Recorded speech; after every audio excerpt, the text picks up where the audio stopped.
All right, welcome to Hoops Tonight here at The Volume. Happy Monday, everybody. Hope all of you guys had a great weekend. We have a jam-packed show for you today. We are going to hit the two big games from yesterday where the top two seeds in each conference faced off against each other as the Cleveland Cavaliers got some revenge on the Boston Celtics, albeit shorthanded. We're going to get into that game and turn into a really interesting chess match down the stretch. And then two of the best young athletic teams in the league, the two top seeds in the Western Conference, the Houston Rockets and Oklahoma City Thunder, faced off as the Houston Rockets got a big win. Kind of a wild finish on that game. So we're going to hit both of those games from the perspective of both teams. Then we're going to do a new edition of Power Rankings where we're going to go over the top 10 teams in the league. And then at the tail end of the show, I have 34 clips of film that we are going to go through, hitting from both of the games we talked about off the top of the show, but also some other stuff as well. Just a ton of basketball to get into. It's going to be a lot of fun. You guys know the drill. Before we get started, subscribe to the Hoops Tonight YouTube channel so you don't miss any more of our videos. Follow me on Twitter at _JasonLT so you guys don't miss show announcements. Don't forget about our podcast feed, wherever you get your podcasts under Hoops Tonight. Don't forget it's also helpful for us if you leave a rating and a review on that front. We have brand new social media feeds on Twitter, Instagram, and Facebook for the Hoops Tonight channel, where we're releasing some more content this year, so make sure you guys follow those as well. And last but not least, keep dropping mailbag questions in the YouTube comments. We will be doing a mailbag in the Friday show later this week. All right, let's talk some basketball. So Celtics-Cavs turned into an interesting chess match. Both teams were attacking the weak spot in each other's defense. So obviously, for the Cavs, the weak spot is Darius Garland. And it was a steady dose of the Celtics looking to attack Darius Garland every time down the floor. For the Cavs, it was about attacking the Celtics bigs in pick and roll. Now, we're going to get into it. It's more complicated because when Derek White and Jaylen Brown are out there, they're just more athletic and long and more better overall like basketball defensive instincts to be able to cover for those guys. But Al Horford at this phase of his career and Kristaps Porzingis with some of his mobility limitations, they can be attacked in ball screens, right? And so that was kind of the dynamic. It was Darius Garland and Donovan Mitchell trying to attack Porzingis and Horford in ball screens incessantly down the stretch of the game, and then the Celtics hunting Darius Garland. And the Celtics were getting great looks just about every time down the floor. I even thought they got some great looks at the end of this game that didn't go down. Al Horford got a wide open corner three off of a Darius Garland switch onto Jayson Tatum where he kicked it out. He had another wide open corner three in the right corner that he missed late in the game. The pass was a little funky. Jayson Tatum smoked a layup right at the rim with Darius Garland. But for the most part, it was the same sort of thing. They were attacking through a bunch of different functions, like Kristaps Porzingis in a switch ended up attacking Garland, drew a double team, kick out pass. Hauser made a really nice three on the left wing. It's actually kind of a crazy play because Donovan Mitchell closed out to the passing lane, and Hauser just like really, really calm, just like sat there and let him fly by and knock down the jump shot.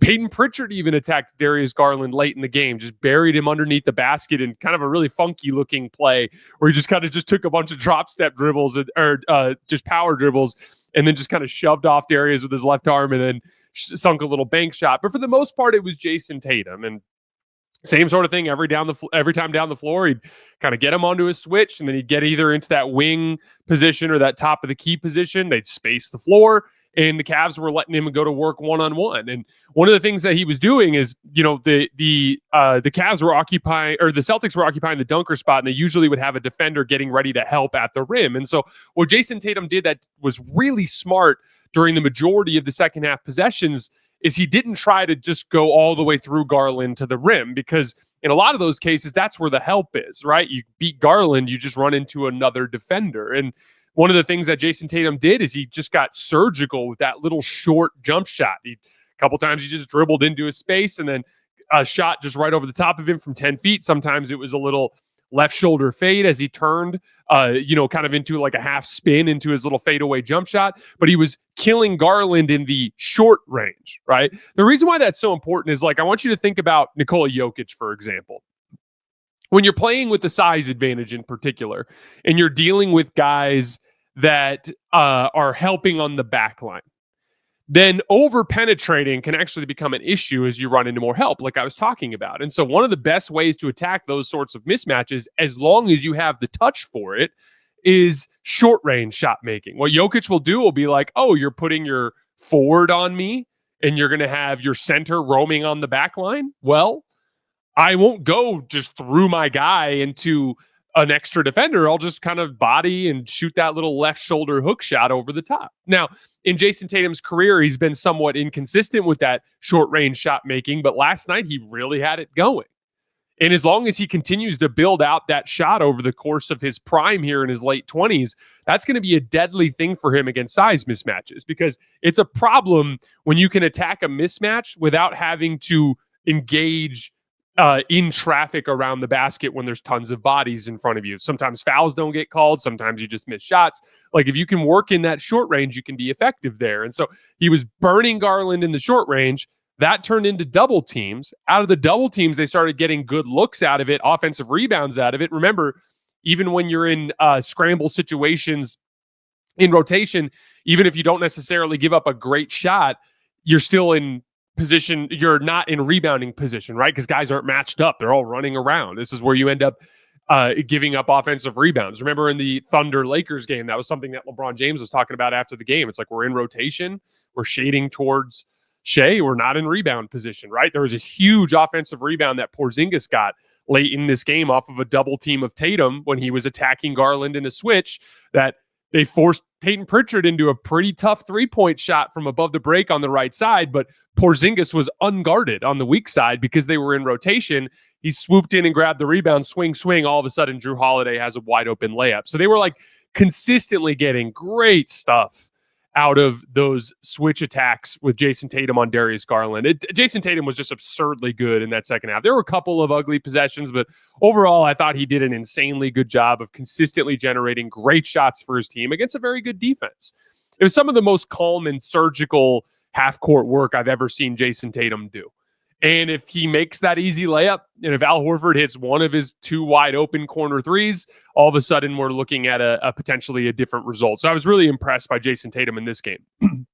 But on the other side of the floor, they were getting great looks. The Cavs were out of ball screens. So the two dynamics that we saw there was, one, Darius Garland ball screens when he was bringing Porzingis into the action.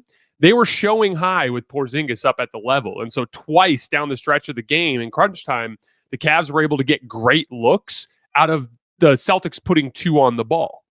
So the first one, they put two on the ball on the right wing on a Garland ball screen. Porzingis comes up high. Garland hits the roll man, swing to the corner, swing to the above the break on the left wing. Donovan Mitchell gets a wide open three because you put two on the ball against Darius Garland. And then the shot that ended up being the dagger, if you remember, the one where Mobley got the dunk, same sort of thing. Porzingis up at the level, Okoro slips the screen, Garland hits him, and then Okoro draws in the help, drops it off to Mobley, and Mobley goes up and dunks it. So they were getting stuff out of those Garland ball screens by bringing Porzingis up to the level. And then Donovan Mitchell was just attacking the bigs and drop whenever he could. He was specifically going at Al Horford a lot late in the game. The lead-changing floater, the floater that he hit after Tatum missed his first shot, he got in the lane and snaked the pick and roll on the left side, and Horford was just a bit too far back, and he hit that little soft floater. And then one of the most common moves you'll see really good guards do is reject ball screens at the moment that the defensive guard starts to fight over the top of the screen. And that was how Donovan Mitchell got that other really good look pull-up three from the top of the key. By the way, a lot of these actions that I'm discussing are going to be in the film session later today. So if you happen to be watching this in a breakout clip, if you want to see video representation of this, it's just going to be at the tail end of the show. I always do film at the tail end of the show instead of in the middle because of our podcast audience. And I want this to be something that functions for them as well. So if you want to see visual representations, just hang out for the tail end of the show. But the second three that Donovan Mitchell hit late, he actually hit three late because he hit a huge one over a switch of Sam Hauser before all this. But the one where he kind of put Jrue Holiday in the blender, all he's doing there is he's dribbling at the ball screen. So there's a ball screen at the top of the key, and he's dribbling like he's going to go off the ball screen. What does Jrue Holiday have to do there? He has one of the hardest jobs in basketball. When we talk about all the time on the show, screen navigation at the point of attack is one of the most challenging things that NBA guards have to deal with defensively. Jrue Holiday started to fight over the screen, and like right when he started to commit to that process, Donovan snatched it back to the left hand and just had all the separation in the world and was able to rise up and knock down a shot. But again, we had both offenses getting great stuff by virtue of the Cavs attacking in ball screens and the Celtics attacking Darius Garland in switches, but the Cavs were able to get 2 big stops late. And this is where I want to give Darius Garland some credit because it was a real problem. Tatum was scoring on him every time in single coverage. There were double teams that were giving up wide open threes and offensive rebounds. Sometimes you just have to do a better job. Sometimes that's the adjustment from the coaching staff. It's not like, oh, we came up with this magical scheme to finally get a stop on Jayson Tatum or whatever it is. A lot of times we want to try to look for something like that because it's tangible, right? Like it's easy for us to point to something like that and be like, oh, that's how they did it, right? But a lot of times it's like the same guy that was the problem just does a better job, and now all of a sudden he's not a problem anymore. And Darius Garland, after getting fried a lot throughout this game, got 2 really big stops. The second one was kind of lucky, right? Tatum beat him to the right, went all the way to the rim, and Garland did a good job trying to get in his way, but I felt like that was a layup Jayson Tatum's going to make 9 times out of 10. He just happened to smoke it, right? The first one, though, he legitimately did a better job. One of the things that Tatum was doing was kind of methodically getting into that short to mid-range to shoot over the top of Garland. One of the things that Garland did in that first stop that he got was he got more aggressive at the point of attack, out past the three-point line early in Tatum's attack of the switch to disrupt rhythm. And you guys will see this in the video, but he immediately starts swiping at the ball, trying to poke at it, trying to disrupt Tatum's flow. And then Tatum promptly gets sped up by that and over-penetrates, goes past Garland into a bunch of help and misses a shot pretty badly in traffic. And again, like that's one of those things, like a lot of times, like, yeah, if you're giving up size and you just let a guy work down to whatever spot he wants and shoot over the top of you, then there's nothing you can do that's going to make him feel uncomfortable, right? But if you actually use your advantage, which is quickness and just being scrappy, maybe you can force a player to just make an uncharacteristic mistake, right? And that's the thing. Like Jayson Tatum's an excellent, one of the best half-court shot creators we've seen in the league so far to start this year, and he did a lot of damage to you. But in a game this close, you made him make one mistake, and that one mistake ended up being a big difference. Shout out to Darius Garland because, like, again, I that like it wasn't pretty all the time, but he did get a couple of big stops at the tail end, and that ended up being enough for the Cavs to get the win. Now, obviously, it's a big win for the Cavs, but I did think that they demonstrated a couple of their biggest advantages in this matchup. And the 2 biggest advantages that Cleveland has in this matchup are, one, Boston's bigs can struggle to handle in pick and roll, to handle them in pick and roll, which is to be expected, right? Especially when you're down bodies like that. It's just, those are the easiest ways to attack. We saw a lot of 2 big looks in this game as well. And so Cleveland was able to generate great shots. The second piece of it is Donovan Mitchell is capable of outgunning a guy like Jayson Tatum at the end of games. But there are 2 big caveats, right? Number one, Derek White and Jaylen Brown are both outstanding defensive players with a lot of length and quickness, specifically as athletes in rotation. And that's a big part of their ability to cover for Al Horford and Kristaps Porzingis. It's just not going to be that easy when the Celtics are healthy. And 2, it's one thing to outgun Jayson Tatum one time, but it's different to do it 4 times in 2 weeks. First of all, you got to keep all the games close enough for late game shot making to actually be the differentiator, which is really hard to do against Boston. And then 2, Tatum has the second most clutch points in the entire league this year. Only De'Aaron Fox has more. He's got like a dozen clutch assists as well. Like, he's going to win that matchup sometimes. So in addition to keeping games close enough for you to try to out-execute them in those situations, like, yeah, like Tatum was a missed layup, and like I said, maybe one of those corner threes going in away from that being a game that Boston won anyway, despite being down Derek White and Derek White and Jaylen Brown, because of the ability Jayson Tatum has to play at that level. He's playing, I mean, and again, that really is why I still feel like Boston has a substantial advantage in this matchup. Like, one, I don't think the Garland problem is going away. Like, Boston just is going to be able to get them in rotation by attacking Garland. It's just going to continue to be a problem. And I think it's a bigger problem for Cleveland than Cleveland attacking Boston centers in pick and roll is a problem for the Celtics, if that makes sense. And then secondly, this is the best that Jayson Tatum has ever been at basketball. He's up over a point per shot on pull-up jump shots on a pretty large volume to start the season. It's the first time for a whole season he's been over 1 point per pull-up jump shot since the 2019-2020 campaign. Like that's the type of shooting that we're getting out of him. Hit a couple of like ridiculous off the dribble jump shots in that third quarter run. He's shooting a preposterous 1.26 points per shot in catch and shoot jumpers. That's just outrageous. Don't even know what to say about that. And his playmaking and overall feel for the game is the highest that I've seen in his time in the NBA. You know, like even when he was struggling last year during the playoffs, I kept saying that I just thought it was a slump. And most importantly, I said that this Boston team would likely be way better this year just on account of gaining a better version of Jayson Tatum.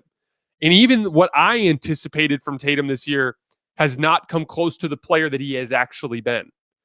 He's encroaching on the top guys for me. I don't think he's quite there yet, but he's close. And on a roster this talented, it just doesn't matter.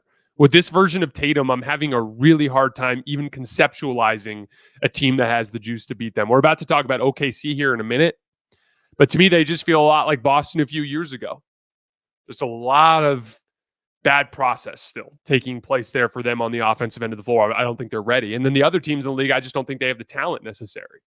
So, like, I've seen Celtics fans behaving very confidently, and they should. This is a team that looks to me like they're on a tier by themselves at the top of the league. Getting some holiday shopping done this weekend, pick up some touchdowns. They're on sale at DraftKings Sportsbook, an official sports betting partner of the NFL. What else would you expect from the number one place to bet touchdowns? DraftKings has doorbuster profit boosts and bet one, get one promotions on all types of touchdown bets. The current favorite to win the Super Bowl is the Detroit Lions at plus 250 and the Kansas City Chiefs in second place at plus 450. Be sure to check the DraftKings Sportsbook app all weekend for flash deals that will have you dancing in the end zone. Grab some TDs with DraftKings Sportsbook. They're on sale from Thanksgiving through Cyber Monday. Download the DraftKings Sportsbook app and use code HOOPS to opt in. That's code HOOPS, HOOPS, only on DraftKings. The crown is yours. Moving on to Thunder Rockets. Crazy late game sequence. It was tied at 105 late. And the Thunder get a three out of Cason Wallace on a tag of Isaiah Hartenstein. So just a basic ball screen. They tag Hartenstein, cross-court pass in the corner, knocks down the three, right? But then the Rockets go to Şengün in the post, and Cason Wallace, right after making the big play to give him a lead, kind of over-digs down. You got to just kind of let Şengün go at Hartenstein one-on-one when he's that far out. He was kind of like 10, 12 feet out. Overhelped, kicks out to Fred VanVleet. He knocks down the three. Now we're tied at 108. Then both teams get offensive rebound putbacks, very different ways too, which was fascinating. Shai gets all the way to the rim, and Dillon Brooks does a really nice job of pursuing over the top of the screen and gets a block on Shai, but it falls right back into his hands and he puts it back in. It's kind of like bad luck, right? On the other one, though, we talked about rejecting ball screens in the Celtics video, if you remember, like just that play where Donovan Mitchell just whipped it across to his left hand right as Jrue Holiday was getting ready to fight over a screen. Fred VanVleet did a similar thing to Cason Wallace and beat him downhill. And this really weird thing happened where Fred VanVleet goes in and misses a layup in traffic. But you know how it goes. When you miss layups against rim protectors, there's usually just like more athletes coming in behind them to finish up the play, right? But as Hartenstein and Şengün were both up at the level of the screen, Şengün like ran right down the middle of the lane and got an offensive rebound putback. And I'm like, what the hell was Hartenstein doing? So I rewind and I watched the clip again. Hartenstein like veered way off to the right and like ran to the short corner for some reason. I couldn't really figure it out. It was like maybe he was trying to box out the guy crashing from the corner, but he wasn't in any real position to do that. So it was like a bad luck situation. Gives the Thunder an easy two, and then a really weird play by Hartenstein ends up giving the Rockets an easy two. Now all of a sudden we're tied at 110 again. And then we got a really big play from Fred VanVleet. Aaron Wiggins ends up driving a closeout off the left wing, and he smokes a layup. But when he misses the layup, Hartenstein comes flying in to get the offensive rebound. He's trying to catch it and finish it in one fluid motion. But Fred VanVleet comes in out of that right corner and slaps down on the basketball and just forces Hartenstein to come down with it.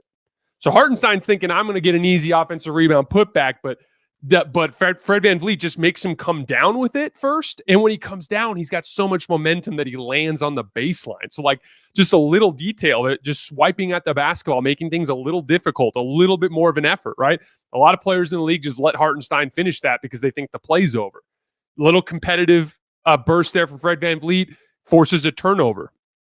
Then on the next possession, there's a jump ball late clock situation, and Fred VanVleet literally hits like a 40-foot prayer, kicking his legs as the shot clock expires. Biggest shot of the night. It was really what kind of turned things around. Off the like literally off of a jump ball with like 3 seconds on the shot clock, just throws it up and it goes in. It's 113 to 110. Then Dillon Brooks does a really nice job in ISO defending Shai Gilgeous-Alexander along the left wing and forces him into a tough step back three, and he misses. But Alperen Sengun is face guarding Hartenstein on the offensive glass, really trying to box him out. Hartenstein just reaches over the top, pitches it out to Cason Wallace on the right corner, and he knocks it down. Cason Wallace, couple of massive threes that he hit at the tail end of this game. We're back tied at 113. As we go to the other end of the floor at 113, Sengun slips on the ball like as he's trying to post up on a roll, where he just kind of falls on the ground, right? And he's got the ball in his hands, and another just like little detail. Dillon Brooks and Shai Gilgeous-Alexander are matched up in the left corner, and as Sengun goes down, Dillon Brooks alertly just flashes to him to try to get the ball.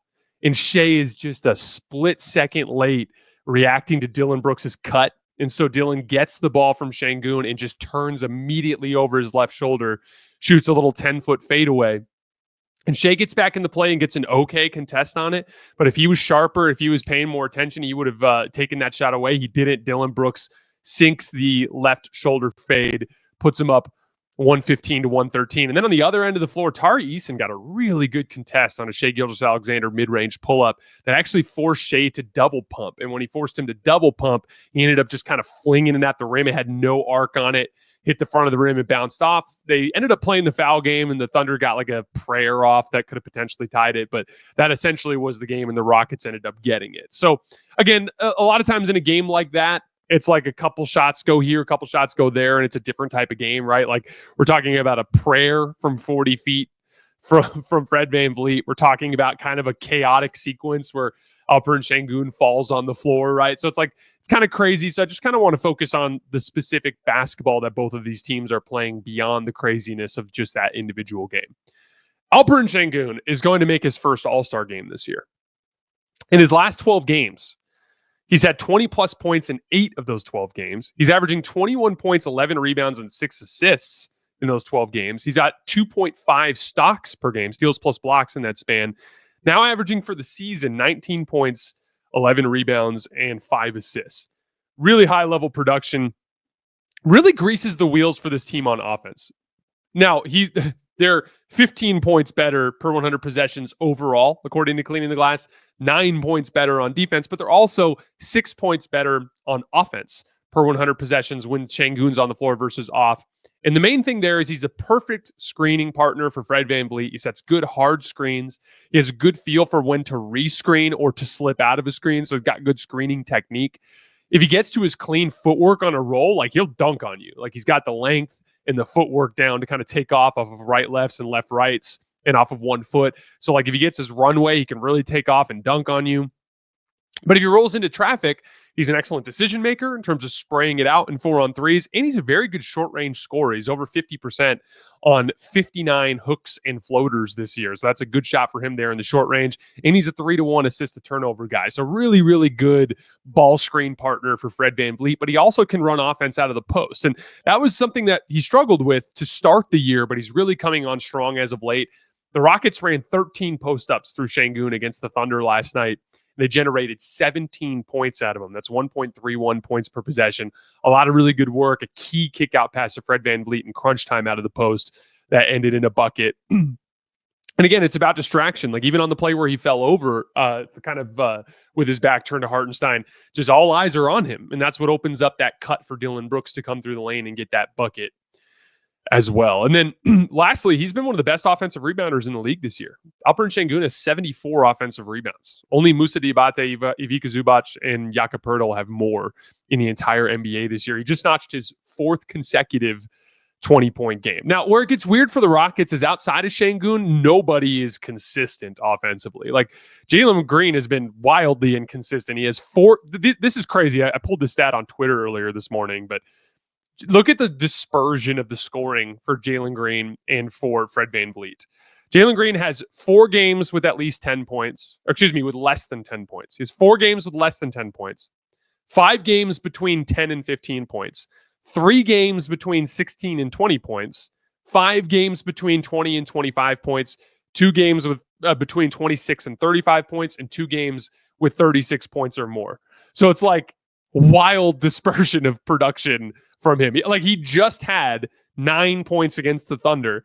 He had 41 the game before that, and then 9 the game before that. Like, that's some of the wildest oscillation in production that I've seen. They got 38 points out of Fred VanVleet last night. He was amazing in that game. Got timely dribble penetration, hit several huge jump shots late, but he also has crazy point distribution. He has 4 games with single digits, 6 games between 10 and 15, 5 games between 16 and 20, and 5 games with more than 20. So your 2 best guards are like feast or famine on the offensive end of the floor. Dylan Brooks is shooting the 3 better, and he has some decent polish, and he can make some plays off the bounce. He had a huge shot over his left shoulder in that game. But 53% true shooting this season, and he can still make some really boneheaded decisions with the ball because he still kind of thinks he's better offensively than he actually is. Jabari Smith is starting to shoot the ball better. He's 50% from 3 on 5 attempts per game over the last 6 games, but he's also had 9 games with single-digit scoring output this year and only 6 games with 15 points or more, so he's inconsistent offensively. Amen Thompson and Tari Eason, they can provide some rim pressure. Like, there are moments where the Houston Rockets offense bogs down, and someone like Tari or Amen will just beat somebody off the dribble, and something good will happen. There's a lot of good that they bring there, but again, they aren't high-level shot creators. And then Reed Shepherd has been struggling. It seems to me in my time watching him on tape that he's struggling a little bit with the size and athleticism here in the NBA to get separation from people. So, like, in the half court, they have no choice but to play through Şengün or through Jalen Green or Fred VanVleet. And just Şengün is really, really good, but he's not one of the, top level shot creators in the league. And then Jalen and Fred are just so inconsistent. Like, it's that inconsistency from Fred and Jalen that gets them beat. Look at their losses this month.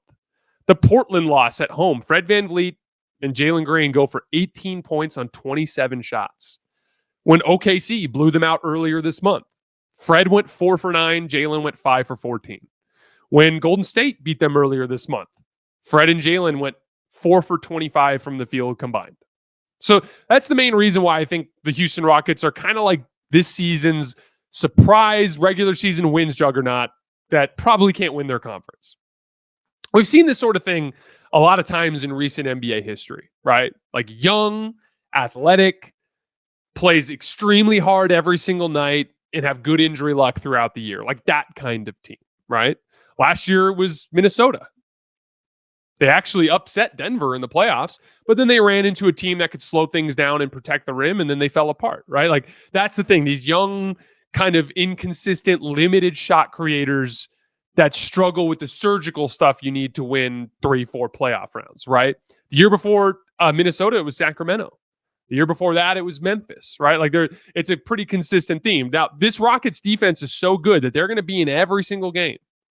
And it's a defense structured around what works in the modern NBA, which is athletic size, switchability, good ball pressure, and physicality, right?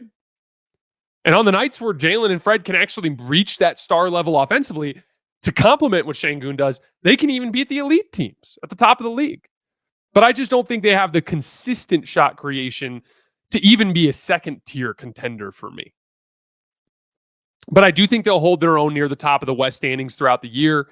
And for Rockets fans, this is not an insult. Yeah, I'm predicting you guys to win a lot of regular season games and then lose in the first or second round. But this is part of the journey to becoming a contender.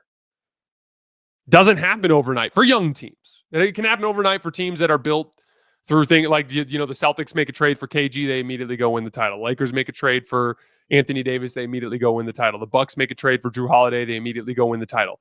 The Warriors make a trade for KD, they immediately go win the title. Like, there are examples of teams that do that. But for the young teams that are in the development process, it's about steps. And the important thing to remember is this is not the last step. There's a lot that happens from this phase where, like, you look at Minnesota this year, they seem to kind of be struggling with the grind of the regular season. It's about, like, guys have to continue to develop in their skill development, right? They have to continue to get better year after year. You have to make the right tweaks to the roster. It's very possible that Minnesota made the wrong tweak to the roster. Bringing in Julius Randle, we'll see in the long run, right? And so that's the thing. Like, what is this team's move eventually going to be? And like, my guess is that they end up trading Jalen Green at some point. And he just kind of strikes me as the guy that's kind of an awkward fit. And most importantly, like, he's the type of young talent that could actually help them bring in a super high level player. But ideally, if you could find a way to maintain the identity of the team in terms of the athleticism around them and bring in the type of superstar level half court shot creator you need to really contend in this league, sky's the limit for this team. But yeah, I do view them as more or less just a regular season wins juggernaut this year. On the Thunder front, Isaiah Hartenstein was such an incredible pickup. I mean, we all knew this. It's not exactly some sort of basketball rocket science, right? Like, he's just a really, really good role player that is going to play really well alongside a team that has a lot of talent on the perimeter and specifically had need of what he brought to the table, right? Like, he completely changes the physical profile of the team. He sets monster screens to free up the guards, something that the Thunder really haven't had since Steven Adams. It's such a simple thing, but it's an important thing. You know, like, if you set a really good screen to free up your ball handler and he doesn't have to worry about the dude draped over his back, then he can comfortably operate in the mid-range, and he's going to be a lot better there shot-making and playmaking out of it. But if the guy gets over the top of the screen and he's draped on his backside, he can funnel him into the help, take away the shot-making piece in the middle, and make it easier for guys to stay home off the ball. Setting really good screens at the point of attack for your ball handlers is a vital part of freeing things up for your offense, something Isaiah Hartenstein is excellent at. He's an excellent defensive rebounder. The Thunder this season, when Isaiah Hartenstein is off the floor, get just 67% of opponents' misses. When Isaiah Hartenstein's on the floor, they get 73% of their opponents' misses. Basically, the difference between being a bad rebounding team and an okay rebounding team, like a middle-of-the-pack rebounding team, is having Isaiah Hartenstein on the floor. He's also a good, smart defender with good size and mobility to anchor their defense. But he does so much more on the offensive end beyond the screening. In this Houston game, we saw him hit multiple back cuts where, like, he was at the top of the key and, like, Shai's driving, Dylan Brooks has got his back turned to the ball and he's just holding on to Shai with two hands.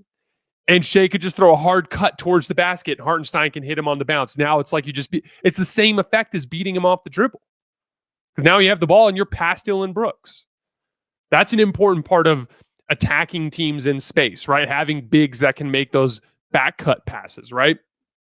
We talked about, the strong left-handed drives. Like, a lot of times, like, Hartenstein's sitting there looking around and a team is just doing a really good job denying, and everyone's glued up off the ball and there's just a chasm of space around the rim.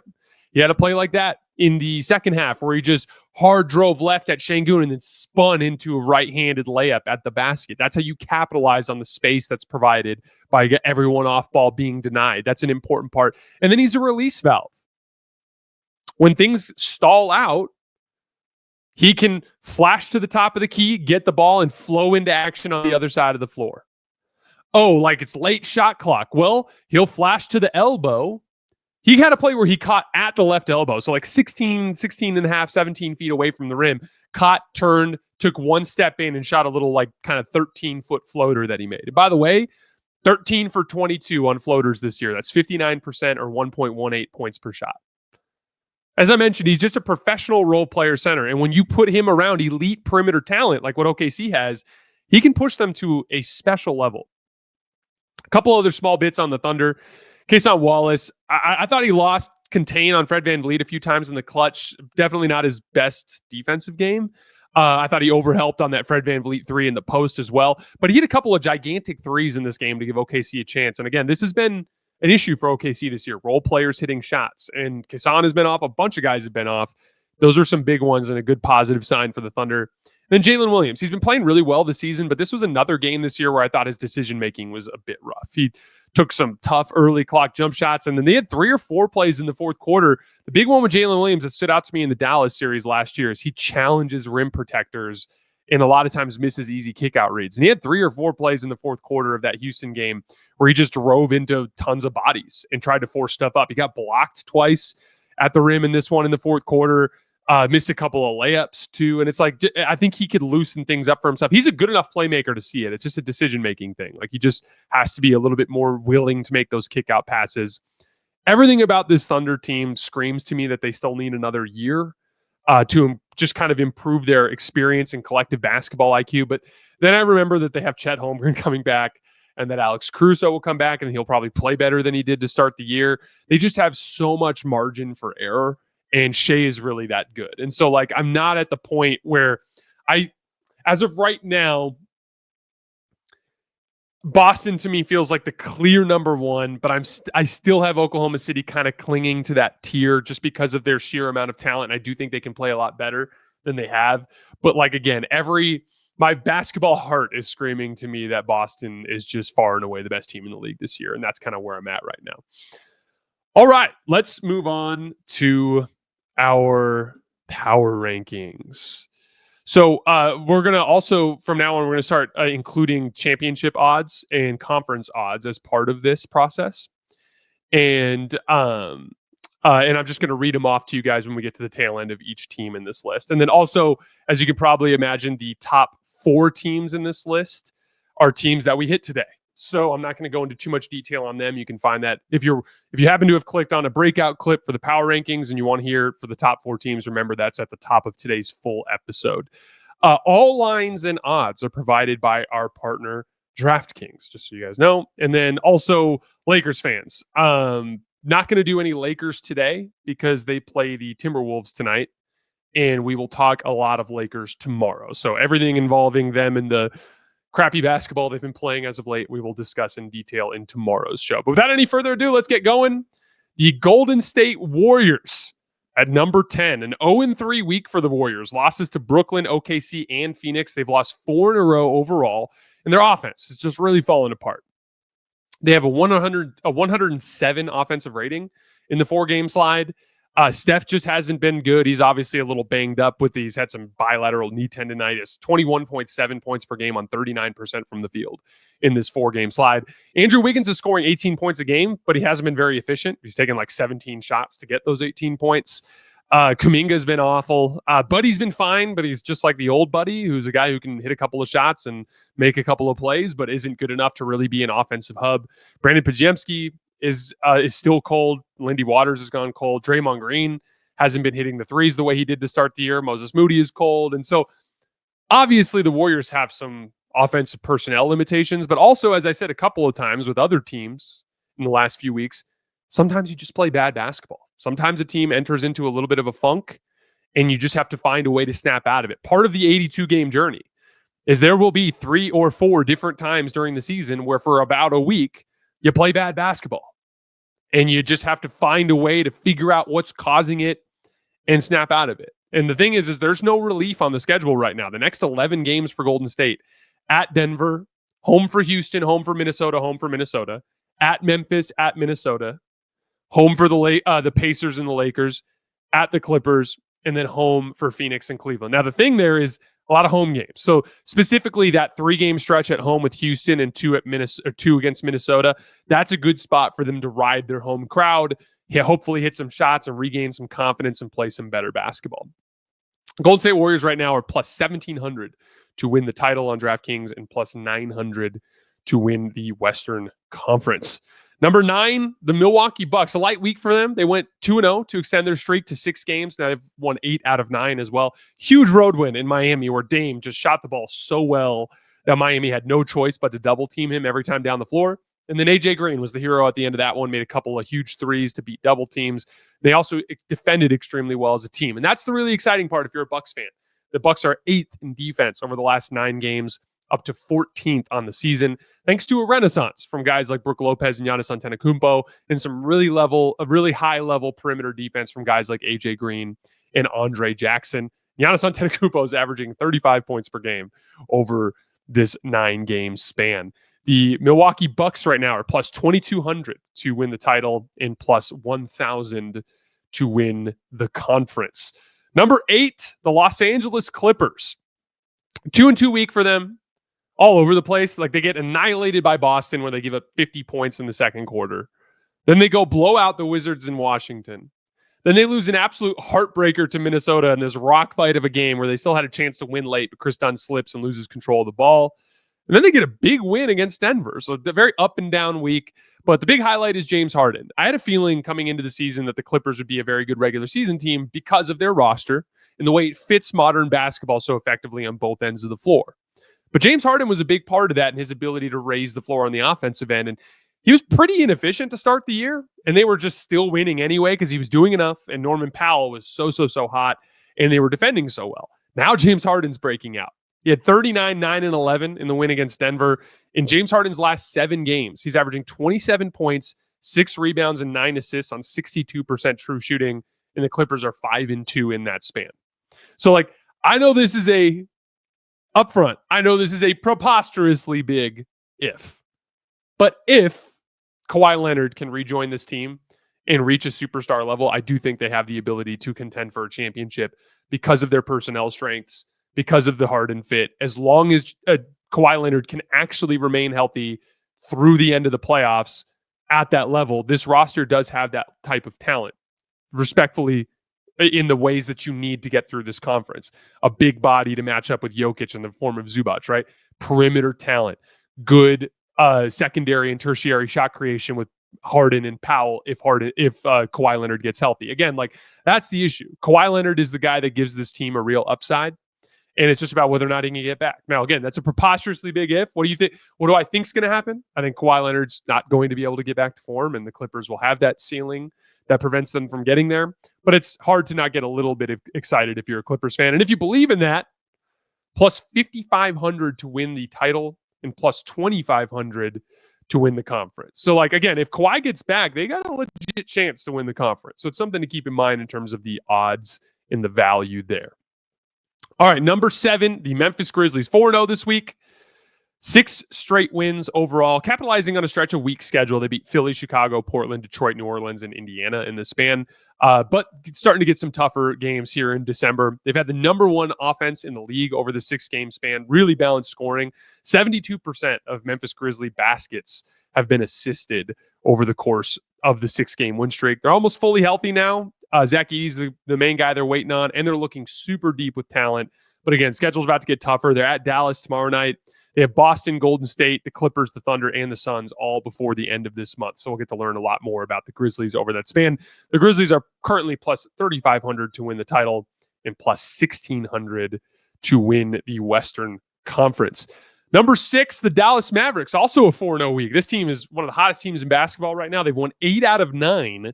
And have not some really impressive wins, one at Denver and at Oklahoma City in that span. Luka did not play in 5 of the 8 wins, including either of the Oklahoma City or Denver games.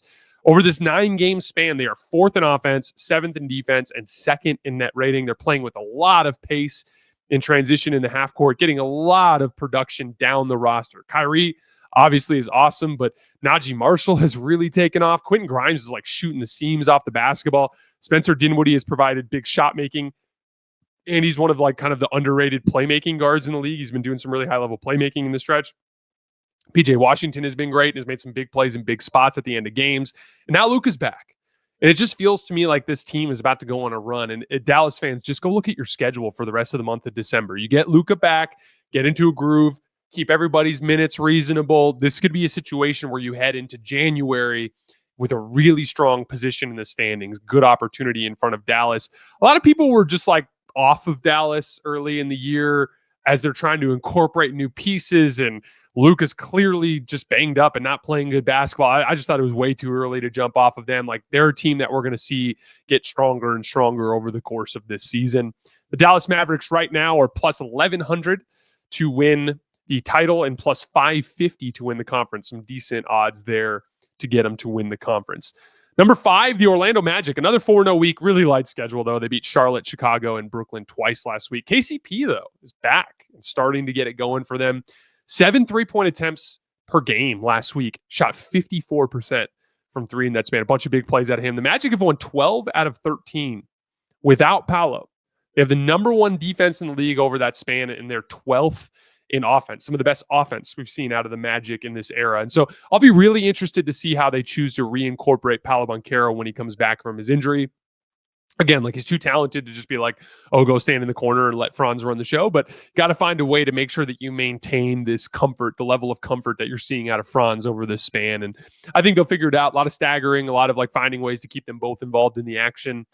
Jamal Mosley's going to have his work cut out for him, but I think it'll be really cool to see. No way to look at that as other than optimistic that you lose who I think is their best player in Paolo Banchero, and you go and win 12 out of 13 games. Really interesting stuff there. Again, the last 4 teams, again, we also with the Magic, their odds, they're plus 5,000 to win the title and plus 1,500 to win the Eastern Conference. And again, our last 4, we hit all of these teams in detail at the top of the show. So if you're clicking on the power rankings breakout clip and you want to hear Thunder, Rockets, Celtics, Cavs stuff, in our full episode from today, we did a full breakdown on those 2 teams at the top. Number 4, I have the OKC Thunder. They are currently plus 425 to win the title, plus 210 to win the West. Number 3, the Houston Rockets, plus 5,500 to win the title, plus 2,000 to win the West. I actually like that number just because these West teams are so injury prone and really anything can happen. And also Houston could be potentially a team that makes an aggressive trade this year. So for them at plus 5,500 to win the title or plus 2,000 to win the West, kind of some interesting odds there. And then the Celtics, number 2, plus 240 to win the title, plus 100 to win the East. And the Cleveland Cavaliers, plus 1,400 to win the title, plus 550 to win the East. Again, all of those odds are provided by our partner DraftKings. And then also, really simply, the reason why I put the Rockets over the Thunder, obviously I think the Thunder are a better team, but the Rockets won that individual game for the purposes of our regular season power rankings. They get the edge for this week. Same thing goes for the Celtics. I'd pick the Celtics to beat the Cavs in 5 or 6 games that they played in the playoff series, but the Cavs won last night. So we'll give them the nod for right now. All right, let's get into our film before we get out of here for the day. We're going to head out to Phoenix to start. And this first possession here is an ISO of Kevin Durant of Gary Payton. One of the things I wanted to talk about, do you guys remember how often I talk about attacking the base to disrupt rhythm rather than trying to contest shots? I want to just play this in slow motion, and then I'll play it in full. I'll play it in fast motion first, and then we'll play it in slow motion. Watch the way Gary Payton is not so concerned about attacking up top to contest the shot, but rather to disrupt his base. See how he's shoving on his body? All of that damage is being done down low.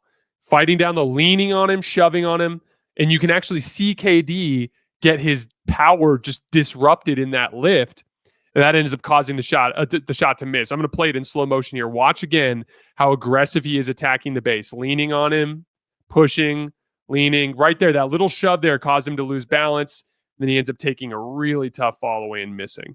I've always believed small guys in mismatches, don't try to contest, especially professional shooters. Find a way to disrupt their rhythm down low. This next clip here, very, very impressive defensive possession for the Phoenix Suns. Warriors post splits, right? So we're going to go to the block. Watch the attachment off the ball. So we have Booker on Moody. We have Royce O'Neal on Buddy Hield. Watch the attachment here. Royce O'Neal stays through. Boom, switch, stay attached, chase over the top, attached from Monty Morris, take away that 3 in the corner. Kuminga has a chance to attack, but Ryan Dunn contains. Now all of a sudden there's 2 seconds on the shot clock and you have to throw up a heavily contested 3.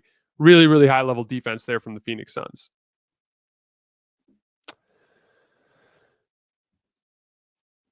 Obviously, Ryan Dunn's been getting a lot of the hype, but Oso Ighodaro has been playing really, really well as one of the backup centers for Phoenix. I thought this was a really smart step-up screen right here. Watch how Kevon Looney is running really hard as his back turn. Ighodaro sees an opportunity to get Devin Booker a quick shot. Look at how he just gives a little shove to Looney and just sprints into his screen. Boom. Just that little detail there, capitalizing on Looney overplaying the paint in transition and setting that little impromptu screen, gets a clean look for Devin Booker who knocks it down. Really smart stuff there.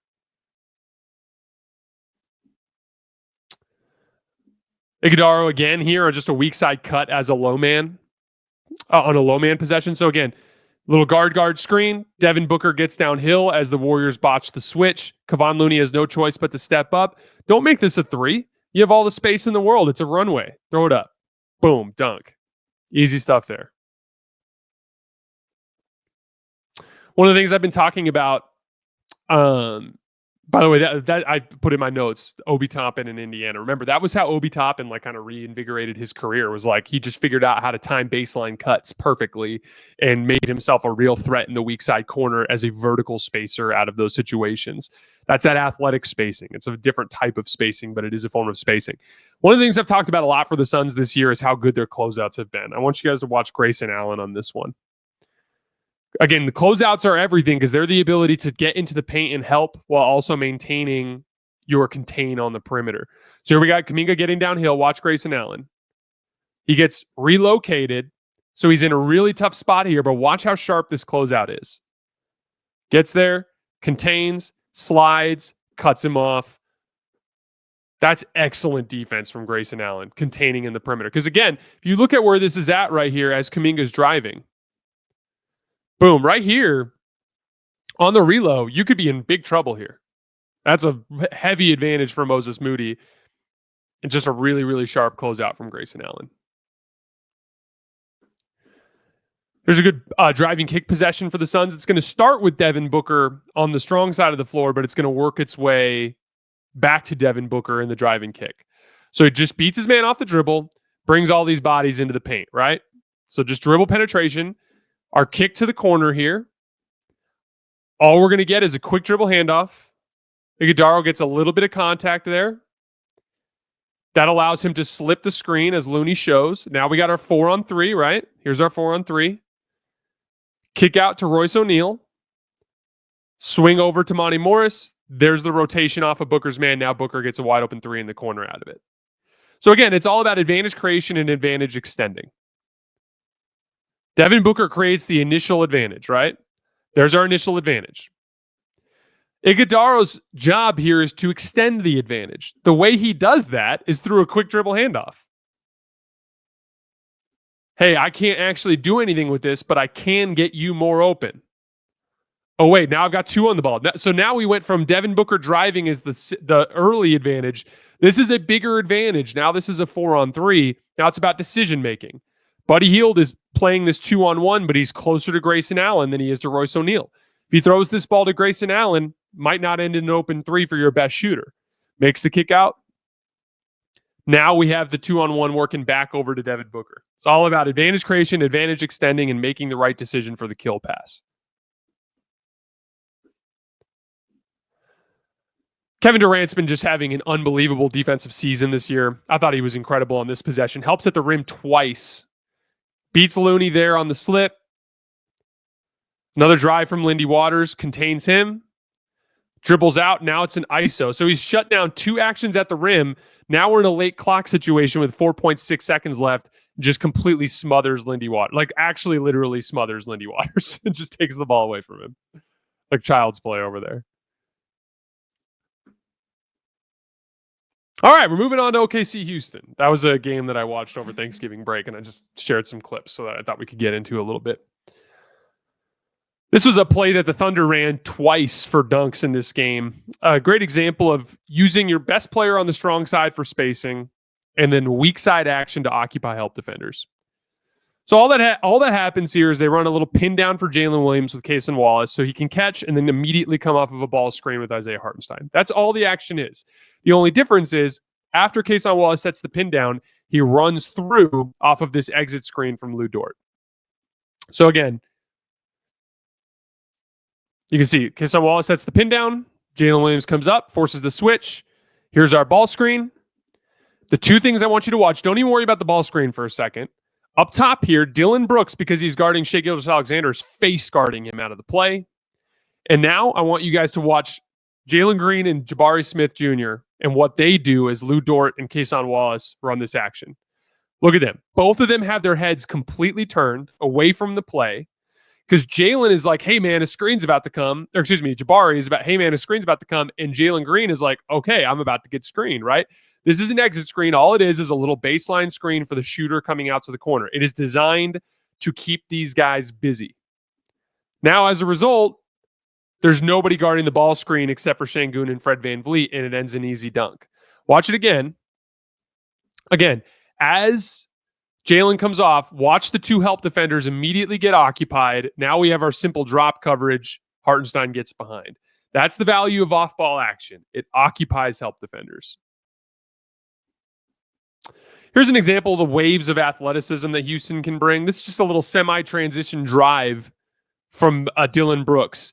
Misses it, gets in the lane, but then you got this Steven Adams size advantage. He stabs at the ball. That gets it to Amen Thompson, who lays it up. So that's a bucket that's not any sort of surgical offensive process. It's just waves of athleticism. Watch it again.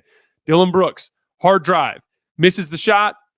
Steven Adams stabs at it. Amen Thompson is the bigger, better athlete, grabs it and finishes. Bunch of just size and strength and athleticism advantage in that one. Here's the exact same action that they started the game with that I showed you guys. Pin down. Jalen Williams comes up. Ball screen, exit screen. This time Jabari Smith sees it coming, but by the time he sees it coming, Isaiah Hartenstein already has a head of steam and it's just too late. Boom. And once again, you're kind of dead to rights because it's like Lou Dort is setting this exit screen. So if Jabari Smith just overplays that, Jalen Williams has an easy kick out pass to Aaron Wiggins here in the corner.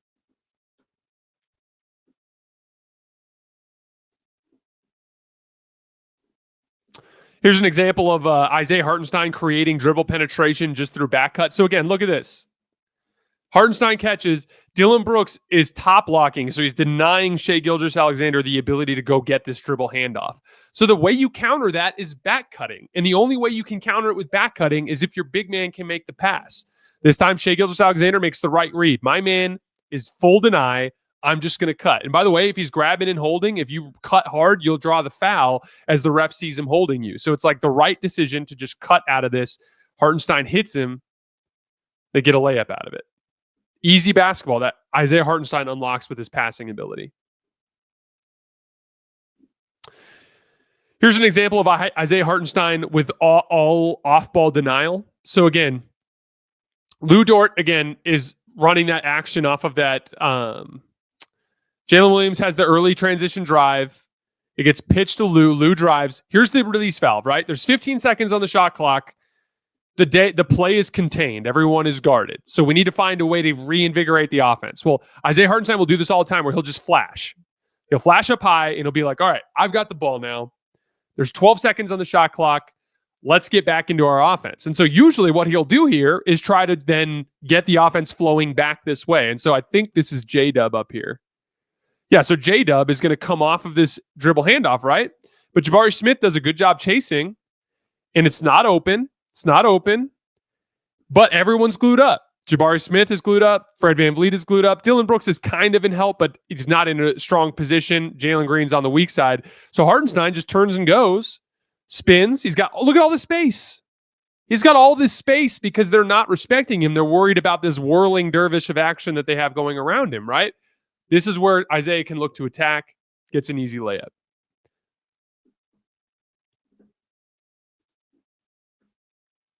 Here's another release valve possession. This time, though, it happens later in the clock. So again, early clock. Okay, nothing's there, right? J-Dub drives, gets contained. All right, so we need a release valve just to keep the action running. Okay, Isaiah Hartenstein's going to flash. Now, once again, what are we going to do? Let's try to run some action. Shai cuts. Shai drives. This is where Isaiah Hartenstein makes himself available right here, 17 feet from the basket. Catch, easy pop shot. And again, he's shooting like 59% on those this season. All right, moving on to Boston, Cleveland. This time, I'm going to show you a bunch of stuff of Tatum attacking Garland. We're going to get into a bunch of details from this game. I got like 20 clips from this game. I thought it was super fascinating down the stretch. But this one is just transition cross match. So Darius Garland ends up picking up Tatum just because it's in transition. So it's no real screening action to get there. But watch how Tatum just kind of easily, methodically marches down and gets to that like little 15-foot jump shot. Easy work there. That's where he felt most comfortable. You can also see too, as he's attacking, notice where the help is. Like if he tries to really drive to the left, Donovan Mitchell will engage. Now and then he could make a kick out potentially, but then he could also lose the basketball. He's purposefully working in this range because this is where he can get away from the help.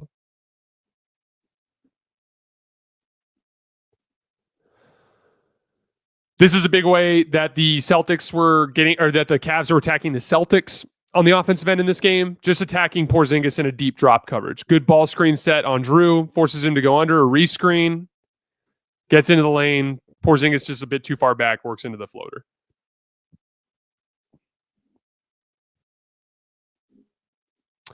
So this time they run the double drag that ends up in a couple switches, right? So Tatum switch onto Garland, but then he goes off the second screen. Now Garland's on Porzingis. So now we're going to try to throw it to him at the elbow, right? Creates the angle, does a good job fighting that front by creating a passing angle there. Okoro comes over to help. As that double team comes, Hauser relocates up a little bit higher on the wing.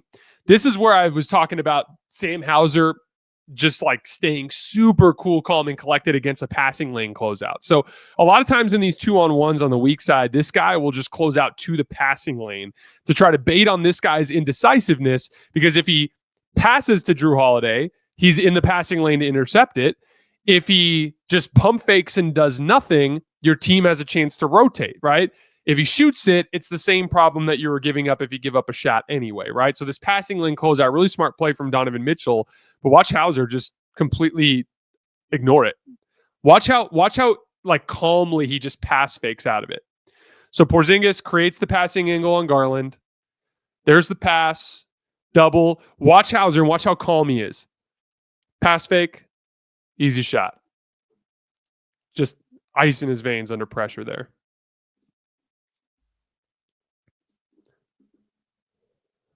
Another transition cross match, right? So missed shot, everyone just gets back and grabs a person that's relatively close.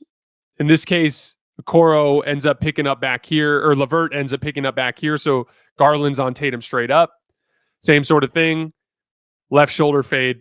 Again, that's a tough shot, but a couple of big details here. Left shoulder fade, but look, he goes right up and down. Okay, so he barely fades because he doesn't need to, because he's got size. And look at how close he is to the basket. This is a 10-foot shot. Like, yeah, technically a left shoulder fade is a tough shot for a right-handed player, but not when you have that size advantage, when you don't fade that much, and when you're that close to the rim. That was where he looked really comfortable in this game.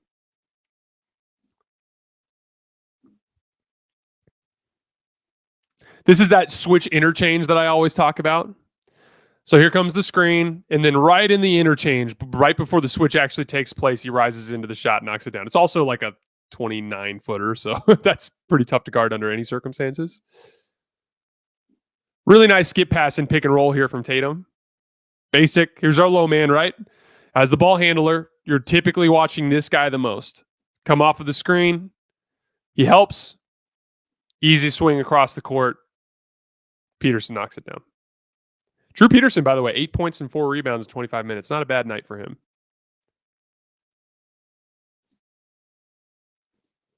Another little fadeaway jump shot, this time against Donovan Mitchell, who does a really good job fighting over the screen the entire possession. Once again, just kind of methodically works into that space. You could tell that was where he felt most comfortable, in that short fadeaway range.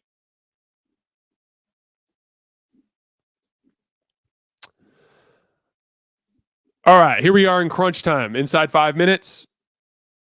We get a ball screen. Garland is on the switch. He's going to beat him off the dribble. When he does, he draws Jared Allen in help. We have our weak side 2-on-1. Tatum's eyes are on Hauser, which forces Merrill to commit. No look pass generates the opening for Horford. Again, look at Tatum's eyes. Tatum's eyes create that opening. Doesn't actually look at Horford until the ball's out of his hands.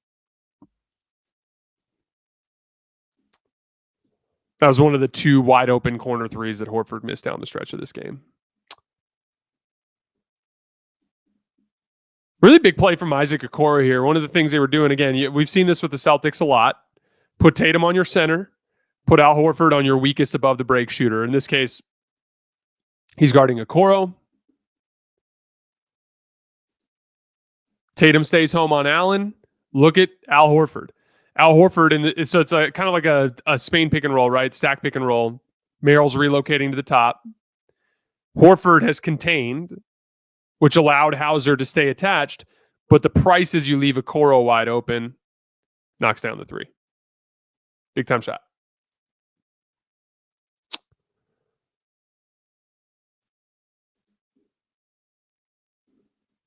This time another switch attack of Garland in the short range. Gets him on the switch. Notice one of the big differences I want you to pay attention to here compared to the big stop he got late. Watch how Garland makes no attempt to disrupt Tatum's rhythm. So he's just letting him dribble comfortably, letting him dribble, work him down, easy shot. You'll notice on the stop that Darius Garland does a much better job attacking the pocket and disrupting Tatum's rhythm.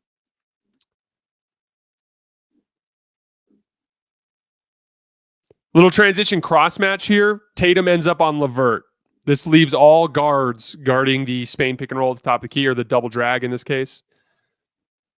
No, it's stacked because he's trying to back screen for Jared Allen. Either way, though, because Tatum's not on Jared Allen, they have a post mismatch. So they throw the ball to Jared Allen against Hauser, but now Horford just got burned by Okoro on the a couple possessions earlier, so he doesn't feel comfortable committing. Jared Allen gets the and one. All those like little details. If Okoro doesn't hit that shot, Horford probably just hard doubles there, right? Alrighty, another switch onto Darius Garland. Garland gets a little more aggressive here, not at the start, but you watch him reach a little bit right here, pokes at it a little bit.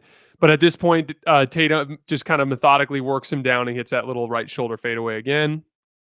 Right shoulder step back, I should say. This was a tough shot. Late clock situation. They try to run with Allen. Ball gets swung back to Mitchell. We're down to 7 seconds on the shot clock. Okoro runs in and screens. So it's like, all right, Donovan's going to have to ISO. Let's at least have him ISO a lesser defender than Jrue Holiday. Gets Hauser. This is honestly really good defense. But like, look at this shot. Boom. That's a really good defense. He just stuck it because he's a star and that's what he can do. Now, Jayson Tatum's been torching the Garland double teams, right? So I skipped ahead in this possession because it's an offensive rebound. This is our double team, right? So 2 on the ball on Tatum. Pritchard is the kick out. Gets a decent look on like a little 27-footer, right? But the key here is in rotation, right? Because we put 2 on Tatum, which ended up in 3 players on 2 Celtics over here above the break on the right, Donovan Mitchell runs over to box out or to deal with Al Horford in the right corner. And Jared Allen is dropping to potentially deal with Jrue Holiday, right? See? What does that leave? Kristaps Porzingis on a wide open rim run gets the rebound. Kick out. Pritchard makes the pass to Jrue Holiday underneath the basket. So again, if you watch this in full speed, I'm not going to stop it. This is a Tatum double team that ends in a layup, even though it won't show up as an assist for him because Porzingis got an offensive rebound out of the chaos from the Cavs being in rotation. 2 on the ball, kick, 2 on Pritchard, easy offensive rebound, swing, layup.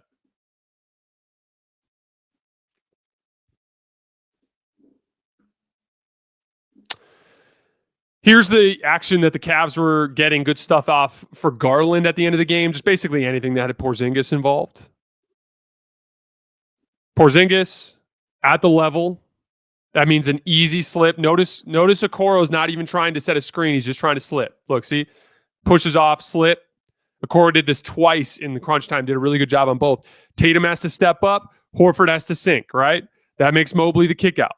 Mobley catches. Jrue Holiday rotates. That leaves Donovan Mitchell wide open. Boom. 3.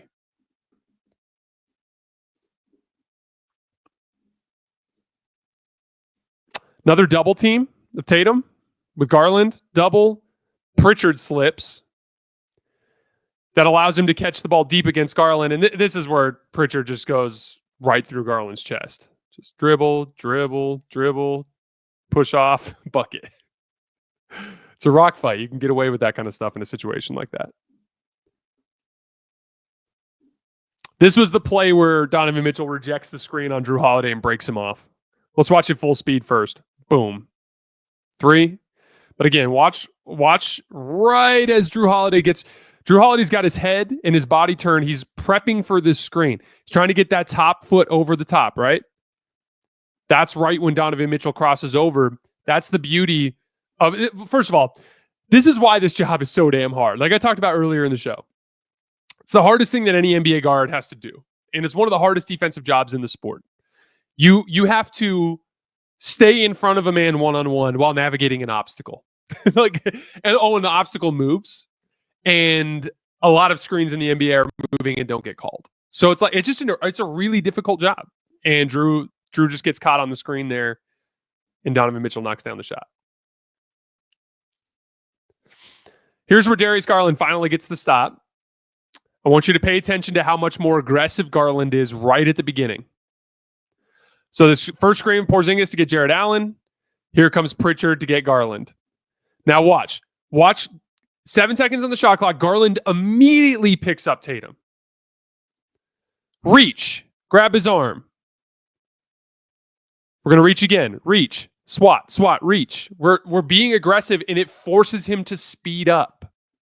Then he over-penetrates into all of this help and forces up a bad shot. The only bad shot that Jayson Tatum took in the fourth quarter of this game, because you sped him up, because you made things more difficult. And again, like if you do that all quarter, Jayson Tatum's going to make a lot of good plays because he's one of the best players in the world, right? But the point is, if you want to make every player in the world makes mistakes, even the best players. And if you want to make it more likely for them to make a mistake, you have to be an active participant in your own survival.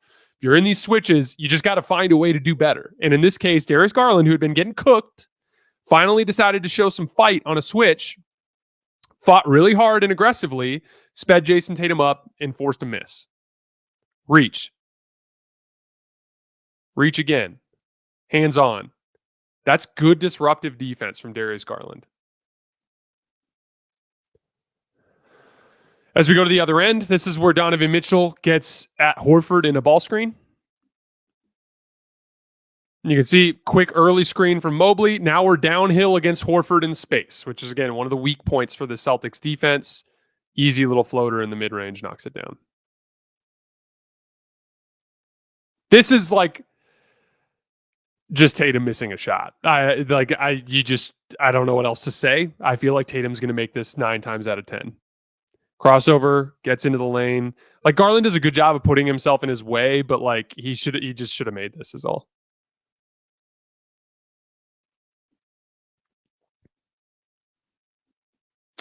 And then here we go. Same exact Garland action with Porzingis. Actually, this time it was Mitchell. But again, Porzingis is up high. Okoro slips, gets behind Porzingis. That forces Horford to step up. Horford has to step up. Porzingis kind of commits to blocking Okoro. That leaves Mobley in for the dunk.